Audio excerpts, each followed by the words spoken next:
I'm Chris Willa Williams with the Go Getter team, and welcome back to another question session. And today's question is, what should I look for if I'm interested in investing to flip a home? so if you're interested in investing to flip a home, the big things you want to really consider, a common mistake that most people make is you want to look at what the profit is first. Okay, a lot of people start looking at what the property cost and what the repair value, what the after value is. That's true. You want to definitely know those things, but a lot of people overlook profit first. You want to make sure you build in your profit to your cost first. So that means you want to make that your bottom line right off the top. You want to pay yourself first. You've heard that adage a million different times, used a million different ways. So let's just say, for instance, if you're buying a property for $50,000 and you believe that the property will resell for $125,000, you need to know that you're going to usually make about 10 to 15% on a good flip. If it's a great flip, you might make more, but you're looking 10 to 15% per flip.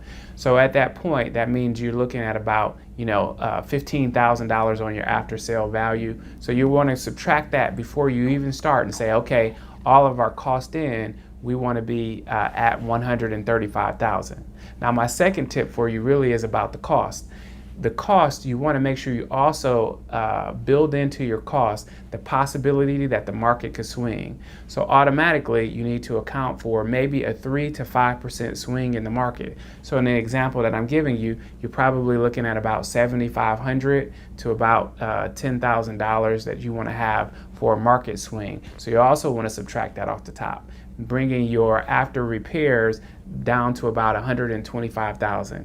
Oh wait, there's more. You also need your cost to sell. So you're going to subtract your cost to sell to make sure that you account for paying your real estate agent fees. And if it's common in that market, you want to make sure you build in the buyer's closing costs, because some markets it's very common and you won't sell a property if you're not paying some of the buyer's closing costs.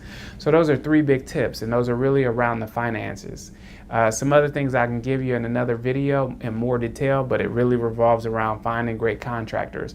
It's always a struggle to find great contractors. Sometimes you'll have some that are great for one deal and they won't be great for something else, or you'll have someone who can do a lot of different things, but some things are their specialty and not the other things. So you want to make sure you pay attention to the quality of your contractors and also the numbers. For more information about these kinds of things, please follow us and make sure you comment below. Send direct message if you need any more information.